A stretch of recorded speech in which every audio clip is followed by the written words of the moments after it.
guys, welcome to my channel Claren Hayes.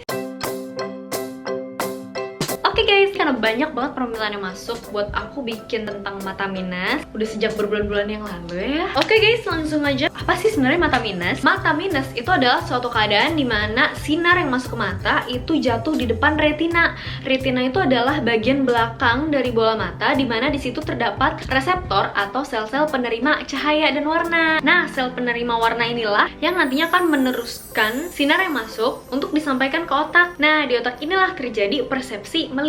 Pada mata minus atau rabun jauh ini, sinar jatuh di depan retina. Makanya, benda yang jauh jadi terlihat buram di mata kita. Dalam bahasa medisnya dibilang miopia. Nah, terus kalau ada yang nanya, kenapa sih Kak bisa terjadi mata minus atau rabun jauh? Sebenarnya ada beberapa penyebab ya guys. Cuma terlalu medis dan terlalu ilmiah, jadi aku sampaikan aja yang paling umum terjadi adalah karena bola mata yang terlalu panjang. Apabila bola mata kita terlalu panjang, maka sinar akan jatuh di depan retina, bukan di retinanya. Nah, ini menyebabkan penglihatan menjadi kabur. Terus penyebab kedua yaitu kelengkungan kornea yang tidak merata. Ini juga bisa menyebabkan sinar jatuh tidak tepat pada retina guys. Terus kalau menurut ukurannya, miopia ini dibagi menjadi 3, yaitu miopia ringan di bawah -3, miopia sedang antara -3 sampai -6, dan miopia berat atau miopia tinggi yaitu di atas 6. Nah, miopia berat ini ada bahayanya guys. Kalau nggak segera ditangani, maka akan menyebabkan retina itu jadi lepas atau retinal detachment nih namanya. Nah, ini bisa menyebabkan kebutaan guys. Jadi bahaya loh. Makanya kalian perlu deteksi dini atau screening apakah kalian punya rabun jauh atau enggak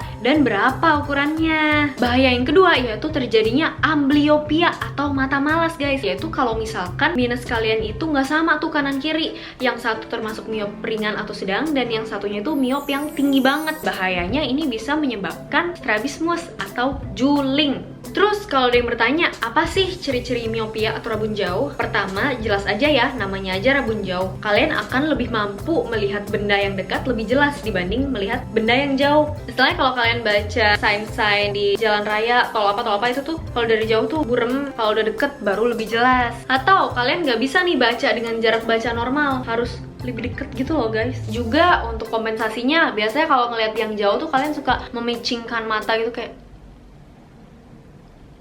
yeah, you know what I'm saying? Sering pusing juga tuh karena mata kita tuh capek. Sering nggak disadari juga, kalian yang masih sekolah itu suka lebih jelas ngeliat papan tulis kalau lebih deket. Nah, karena itu lebih nyaman bagi kalian. Atau nonton TV jadi lebih deket juga. Kalau udah ada ciri-ciri kayak gini nih, bisa jadi kalian itu menderita rabun jauh. Segera cek ke dokter deh guys, supaya bisa dicek visus atau tajam penglihatan kalian itu berapa. Shut up! Nah, pertanyaan-pertanyaan yang umum nih yang sering ditanyakan, pertama yaitu kenapa sih minus tuh bisa berubah-berubah, bisa naik turun? Jadi gini guys, karena salah satu penyebab mata minus adalah panjang bola mata. Kalian bayangin ketika kalian masih dalam masa pertumbuhan, bola mata kita itu dia ikut bertumbuh guys. Jadi dia bisa semakin panjang. Nah, otomatis akan mempengaruhi ukuran minus kalian juga. Misalkan nih, bulan Januari aku ngecek -2, 8 bulan kemudian aku ngecek loh udah naik -2,5 aja. Ya iyalah, kan kalian masih dalam masa pertumbuhan. Semakin panjang bola mata kalian, maka minus kalian semakin bertambah. Terus kalau misalnya ada yang, loh kok minusku malah turun sih? Ya coba dicek lagi. Mungkin pas pertama cek ukurannya nggak pas. Saran aku sih guys, kalian cek mata minus ke dokter mata. Jangan cek di optik, karena ada beberapa prosedur yang mungkin orang-orang optik nggak tahu, tapi lebih dikuasai oleh dokter mata. Pertanyaan kedua, apakah main HP, gadget, laptop gitu-gitu bikin minus? Yes. Exactly. Karena salah satu penyebab miopia adalah radiasi dari sinar biru atau blue light yang dipancarkan oleh si gadget-gadget ini tadi, kayak laptop, TV, HP. Selain itu, sinar biru ini juga nggak bagus loh guys. Dia juga bisa menyebabkan penurunan produksi hormon melatonin yang membantu kita tidur. Jadi semakin sering kita main HP, kualitas tidur kita juga akan berkurang. Info tambahan aja sih guys. Selain itu, radiasi blue light juga bisa bikin katarak dini loh. Ada juga tuh yang nanya, kalau baca sambil tiduran tuh bikin minus atau enggak sih? Sebenarnya gini ya, kalau kita baca sambil tiduran kan nggak sadar tuh lama-lama tuh jarak bacanya bisa makin deket. Tangan kalian tuh pasti capek dan pasti makin lama tuh makin lama makin dekat, makin lama makin dekat. Nah, itu tuh jarak baca yang terlalu dekat tuh bisa menyebabkan mata minus. Dan ini membawa kita ke pertanyaan selanjutnya, kenapa sih kalau membaca deket-deket itu bisa bikin minus? Jawabannya, mungkin ini sedikit lebih anatomis ya, tapi di dalam mata ada yang namanya lensa. Karena lensa untuk melihat dekat akan mencembung, sedangkan untuk melihat jauh akan memipih. Nah, kalau kita ngelihat deket terus, lensa kita cembung terus, dipaksa dalam kondisi seperti itu terus-menerus, fleksibilitasnya juga akan berkurang guys.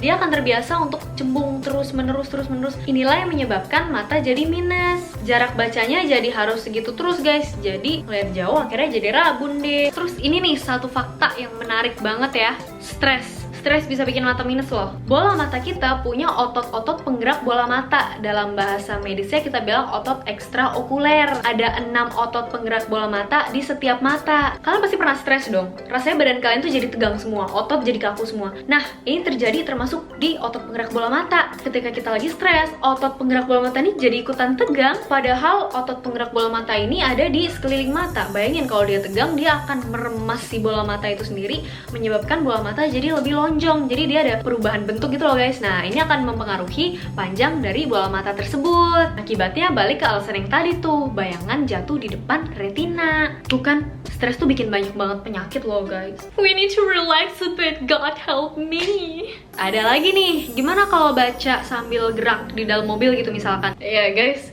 bayangin aja kalau baca sambil kayak gini. Mana enak sih, ke gue kayak orang bego ya.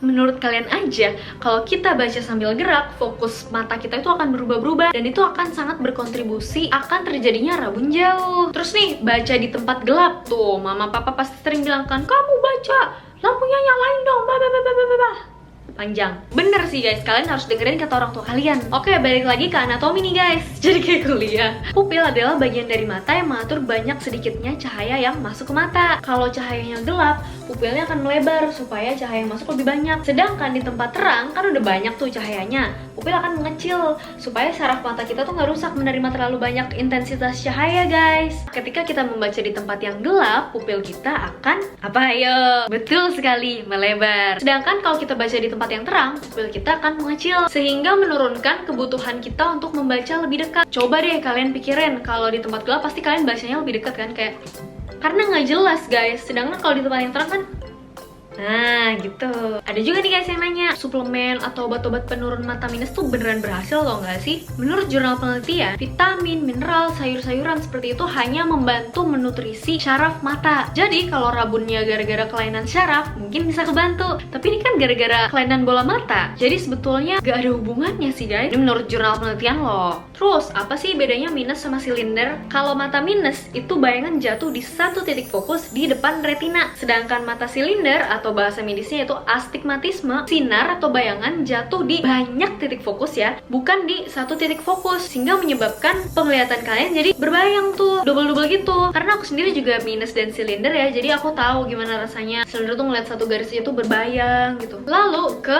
ultimate question, bisa nggak sih disembuhkan?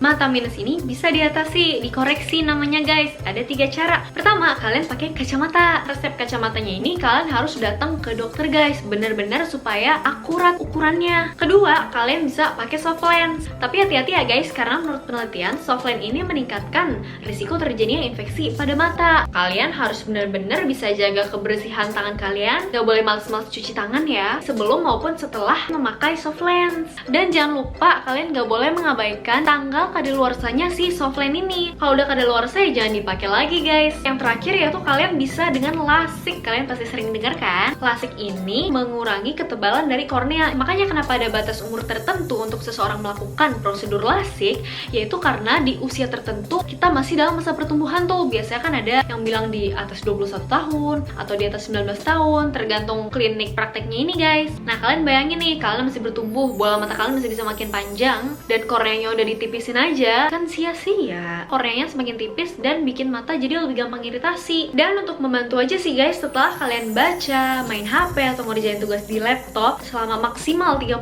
menit, usahakan kalian mengistirahatkan mata kalian dengan melihat jauh atau merem deh selama 3-5 menit. Setelah itu baru boleh lanjut lagi dengan jarak yang normal ya guys, pastinya yaitu 30 cm. Oke guys, jadi itu aja info yang bisa aku bagikan, aku share di video kali ini. Mohon maaf kalau masih banyak kekurangan ya guys, dan kalau kalian masih ada pertanyaan, boleh langsung di komen di bawah atau DM ke Instagram aku di @klahes. Seperti biasa, jangan lupa buat like, subscribe, dan share link ini ke teman-teman kalian. Oh ya, dan nyalain juga tombol lonceng di sebelah subscribe supaya kalian tahu kapan aku ngupload video dan gak ketinggalan video baru aku guys. Oke guys, thank you so much for watching. Bye!